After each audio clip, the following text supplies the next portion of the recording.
Coming up on this edition of Speed Chronicles, another season concludes. SIG Media presents Speed Chronicles with Todd Lewis. Powered by Rev TV. Thanks for joining me in this week on Speed Chronicles. We do it every Wednesday on the Rev TV YouTube channel and, of course, on all your favorite podcast platforms. We appreciate the comments, the feedback. Make sure you're following us on all the social channels. And please hit the like and subscribe button. Share it around. Lots of people are talking. Okay, where to begin? Well, the season that concluded is the NASCAR Canada season. Finished up once again at the Autodrome Montmagny. Marc-Antoine Camirand is the champion. Significant for a few reasons. Second consecutive championship in the NASCAR Canada series for Marc-Antoine Camirand. First driver ever to do that.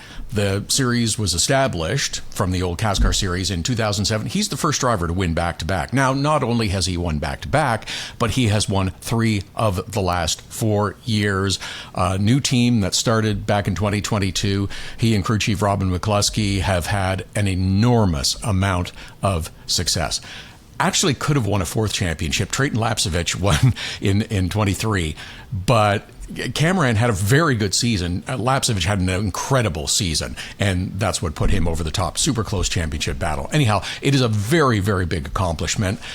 Mark got a lot of focus this year on the series, on social media, at the track, and his performance for his tactics of how he races drivers.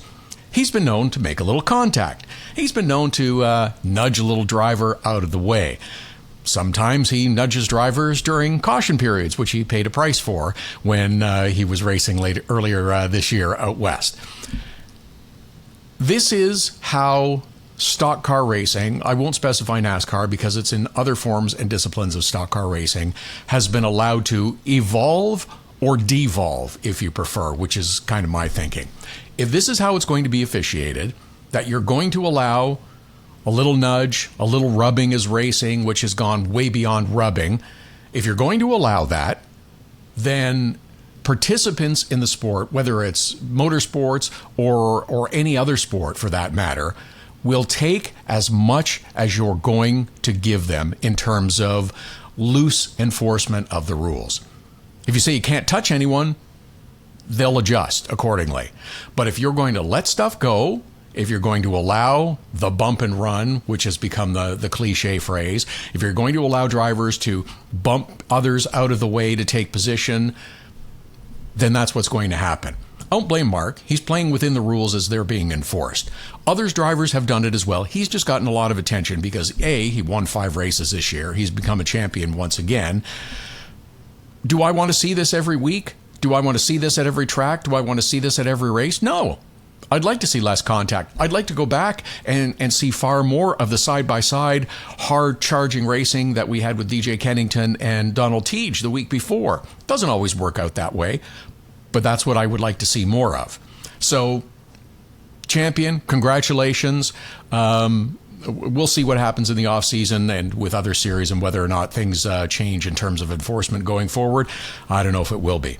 But good hard racing all day. Mark won the final event and really put on a good show. He had the dominant car. So, final event of the season at the Autodrome Montmagny. It was also a good event. Very well attended. Everything ran pretty smoothly. Everything looked good. Second year that the series has closed out at the Autodrome Montmagny. There are some that say, oh, another Quebec event. How come you run so many Quebec events? How come the series doesn't end in Ontario? Well, there's a lot of Quebec participants, first of all.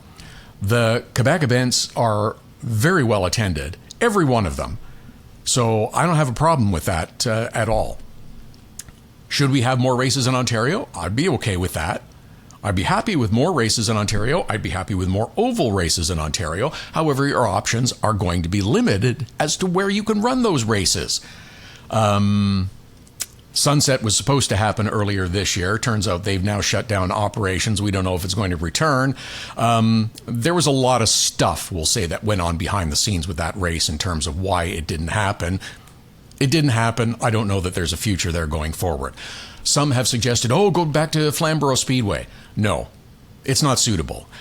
They do not have a pit lane, first of all, and I know that the Autodrome Chaudière does not have an infield pit lane as well. However, They do have better facilities than Flamborough Speedway. The series ran at Flamborough.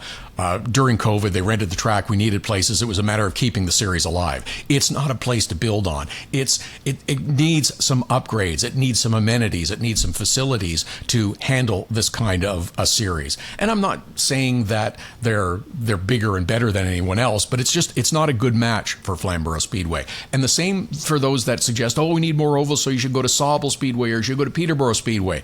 It's not going to happen. Again, for a variety of reasons, because of facilities, upgrades that are needed, and they're just not suitable for the NASCAR Canada Series as it stands right now. So I don't see futures at those speedways. I do see the future with more Ontario events. Calabogie, sure hope that gets linked up and is done and comes back. CTMP, of course, as we start to think about the 2026 schedule and how that's going to formulate.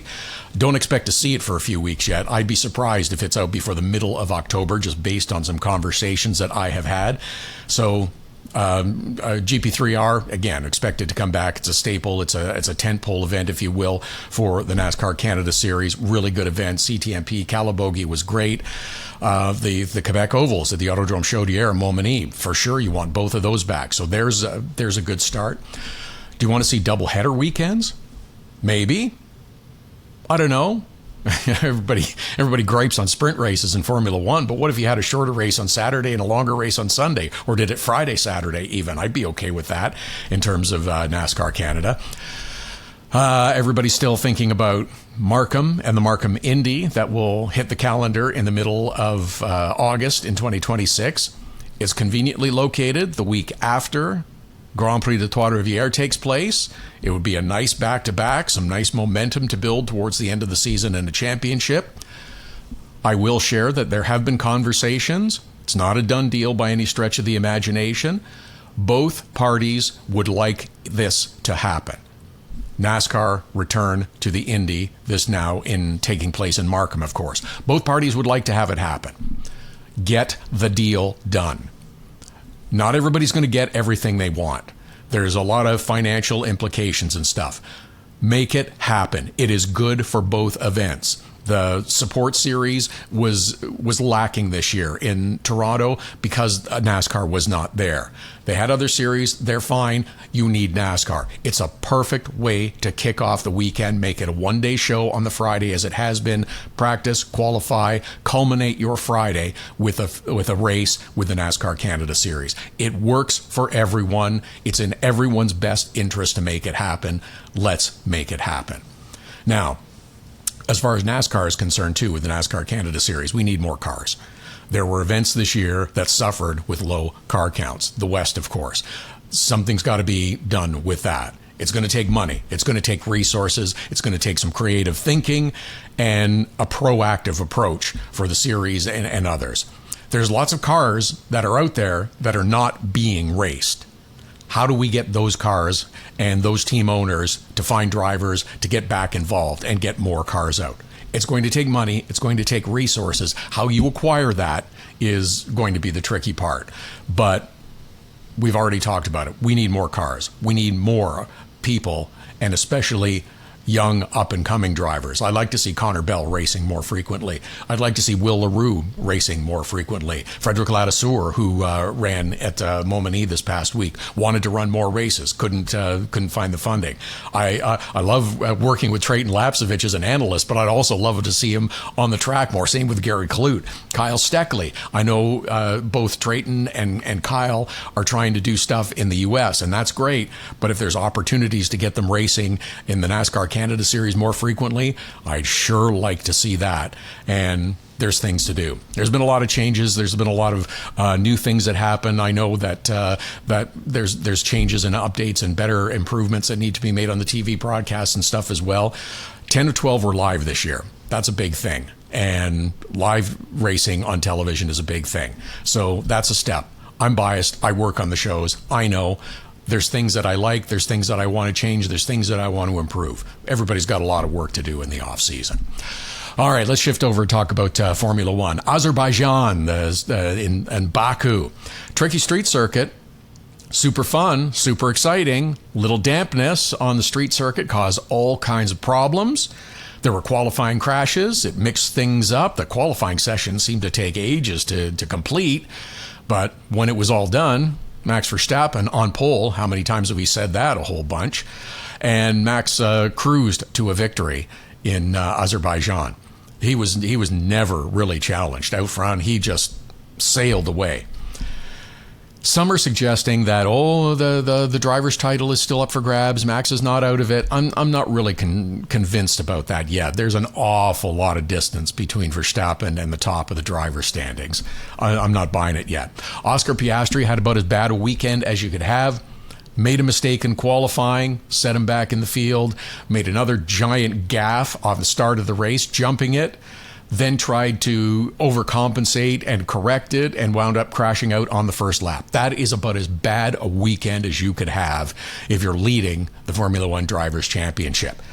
And you know what? There's the speculation and supposition now that it's like, he's feeling the pressure. He's feeling the heat. He's a young driver. He's feeling the heat and the pressure. I'm not sure that I subscribe to that yet. Have you ever had a bad day? Have you ever had a bad weekend? It's just whatever you do, you just can't seem to get out of your own way. You're trying to make coffee in the morning and you pour water all over the place, or you spill coffee, or you dump your coffee. Like, just stuff like that happens just from the start of the day or through a weekend or a period of time, and you can't get out of your own way. You're clumsy, you're dropping things, you're tripping over stuff. That was the kind of weekend that Oscar Piastri had. I'm not worried about him succumbing to the pressure right now. I haven't seen signs of it. The other thing with McLaren, though, that they got to clean up, have they bought all new pit guns yet for their pit stops and tire changes? Second weekend in a row that they have had problems with the front tires on the pit stops. Maybe you change the tire changers as well, but that seems really strange to have back-to-back bad pit stops on the front. It was a real missed opportunity for Lando Norris as well, because he had a chance to really cut into that Drivers' Championship and make it more of a head-to-head fight with Oscar Piastri. Didn't really happen. It's still just the two of them. I'm not really counting Max Verstappen into it yet. Other Formula One news. How about Williams and Carlos Sainz, who finishes on the podium? Drive of the day. Fantastic job. It's nice to say Williams, Formula One, and success and good days again. It's been far too long since we've been able to say that. Christian Horner has reached a departure settlement from Red Bull, suggested to be in the neighborhood of $100 million. Yeah, I'd sign off for that. Sure, no problem. Apparently he had a deal through 2030, so yeah, there was going to be Gino dollars there. So it's all wrapped up now. It's all got a nice bow on it. I don't know if all the funds have been transferred or what the payment details are, but apparently that's all been worked out. Get him on the Formula One television broadcast. What a coup that would be. I don't know if he'd do it, because maybe he's still thinking about going back and maybe running another team and getting an opportunity. I don't know if it's going to happen or not, because is he going to have the kind of freedom and the kind of say that he had at Red Bull for 20 years, ran the joint, did what he wanted, everything happened the way he wanted? Is he going to get that kind of a deal again with another Formula One team? I guess you got to let him go through the process, but boy, oh boy, would I be getting him on Formula One television broadcast. I think he'd be a great analyst. The other thing I want to talk about with Formula One and other series too, because it's in terms of the coverage and stuff. The pre-race with Formula One in Azerbaijan, their national anthem is fantastic. It is stirring. It was a spectacular performance before the Formula One race. It was like an opera performance. That was the feel and the vibe I got from it. It was tremendous. How do you feel about anthems in pre-race shows? Should they show them all the time? There's kind of a standard procedure how they run NASCAR races, that, you have the anthem, you have the invocation, and bang, you have the driver's command to start engines, and then they go racing and stuff. It's not always seen in all the events and stuff. And for this, I was thrilled that they were included. Many times a national anthem is a very difficult and challenging song to sing for performers, whether you're an elite level performer or not. Sometimes they are very difficult songs to sing. The U.S. national anthem, very challenging. Canadian national anthem, it's not an easy one either. But Azerbaijan, that was a spectacular performance. It was great to see. I don't know if I want to see them all the time, but I want to see performances like that. It was really good. I really enjoyed it. Okay. What else? IMSA Brickyard, Cadillac gets the victory. They've got one more event to come at Petit Le Mans, the final endurance race of the season to close it out. Looks like it's going to be Penske's that win the GTP, but we'll see. IndyCar. How long was I asleep? Dale Coyne announced one of their drivers, and it's not St. Petersburg weekend yet. I'm kidding, of course, but Dennis Hauger, we called that mid-season that he was going to be moving up next year, won the championship in Indy next. He's going to drive with Dale Coyne. Not much else happening in IndyCar right now, but we'll keep an eye on that. Plus NASCAR, plus everything else. Don't forget, hit the like and subscribe button. Please share it around. Feel free to share your comments on the socials as well. What do you think about the national anthems as part of pre-race coverage? That'll wrap up this week's edition of Speed Chronicles. Thanks for checking it out. We'll do it again next Wednesday.